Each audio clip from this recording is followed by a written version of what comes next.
और देखिए, ईरान ने स्ट्रीट ऑफ हॉर्मुज में तेल के जहाज पर भयानक हमला कर ट्रंप को भड़का दिया है।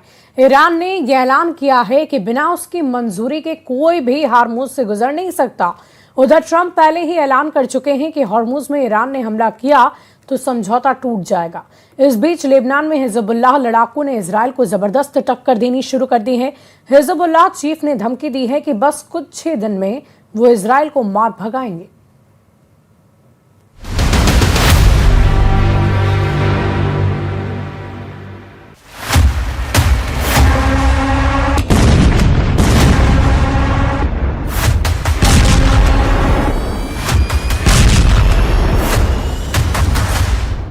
फिर युद्ध भड़क गया है, फिर बम फटने लगे हैं, फिर तेल रूट जलने लगा है। इस बार हमले की पहल ईरान ने की है। इस बार सुप्रीम लीडर मुस्तफा ने ट्रंप को गुस्सा दिलाया है। हॉर्मुज में ईरान का भयानक हमला शुरू।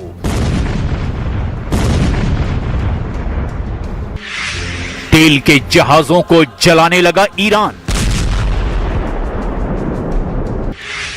ऑयल रूट के चोक पॉइंट पर फंसे ट्रंप। 11,000 लाशें देखकर डर गया अमेरिका। हॉर्मुज में ईरान ने अपनी ताकत का एहसास करा दिया है। ओमान तट पर ईरान ने धमाका किया है। ईरान के हमले में तेल टैंकर जल गया है। अमेरिका ने आरोप लगाया कि ईरान ने सिंगापुर के तेल के जहाज को उड़ा दिया। सिंगापुर मैरीटाइम अथॉरिटी ने कहा कि सिंगापुर में रजिस्टर्ड एक कंटेनर शिप पर हॉर्मुज में हमला हुआ है। एवर लवली नाम के इस जहाज को सिंगापुर के समय के अनुसार रात 10 बजे निशाना बनाया गया। बयान में यह भी कहा गया कि जहाज पर मौजूद सभी कीस क्रू मेंबर की जान बच गई है। इस्लामिक रिवोल्यूशनरी गार्ड ने हॉर्मुज में हमला करके ट्रंप के होश उड़ा दिए हैं, क्योंकि अमेरिका ने ऐलान किया था कि अब हॉर्मुज खुला है, ईरान हमला नहीं करेगा। लेकिन जब हॉर्मुज की जगह नए रास्ते से तेल सप्लाई की जानकारी ईरान को मिली, तब से सारे समीकरण ही बदल गए हैं। अमेरिका से डील के बाद हॉर्मुज पर कब्जा बरकरार रखने और टोल वसूली करने के लिए ईरान ने एक्शन ले लिया है।